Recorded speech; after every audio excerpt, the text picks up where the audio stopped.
Good afternoon, everyone. Today's big news is the November jobs report. The Labor Department reported today that 146,000 jobs were created in November. This beat analyst expectations. The unemployment rate dipped to 7.7%, which is the lowest in 4 years. That's the lowest number since December 2008. Analysts had been expecting less than stellar job growth, closer to between 90 and 100,000. So the number beat expectations. Wall Street, the stock market was up this morning.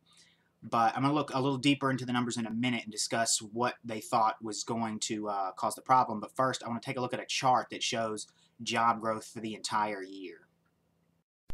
As you can see, the numbers were very strong to start the year. January and February each saw 250,000 plus jobs created. Starting in the spring, in March, the numbers dipped significantly, and for 3 straight months we had numbers under 100,000.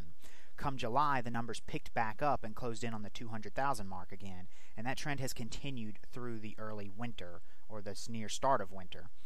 The November jobs creation is just about the same as September, right under 150,000, slightly below October's, which were 171,000. But the November report did go back and it declined some of the numbers from September and October. They were revised downward. So we're headed in the right direction. The last 6 months of the year have better numbers than the first 6 half, despite the strong January and February numbers. So that is definitely a good sign for the economy. So the momentum that was picked up during the summer has continued through the fall.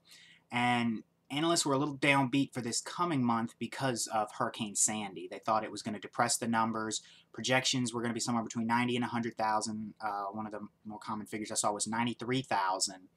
But it turns out it didn't do that much damage in terms of the economy. Of course, it did terrible damage to the Northeast. But it did affect the construction sector, which shed 20,000 jobs in November.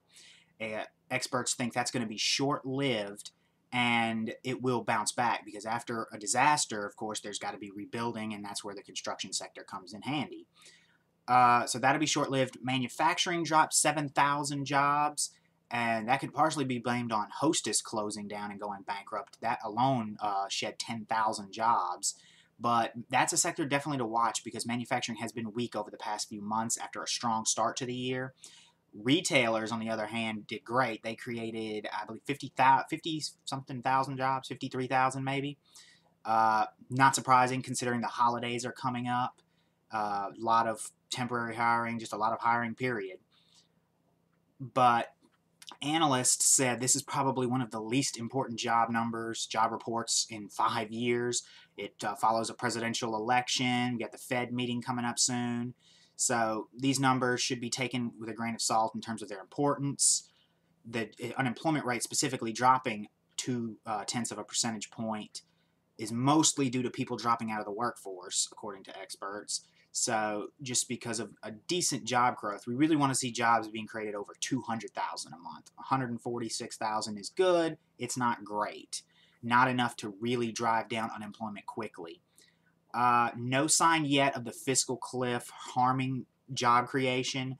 That will happen, though, if we go over the cliff. The economists believe we will lose hundreds of thousands of jobs next year. The economy will contract, and we will dip into a recession if we go over the fiscal cliff, which, of course, is a combination of the Bush tax cuts expiring, all of them, as well as automatic spending cuts. Basically, large-scale austerity, which has caused recession in Europe as well.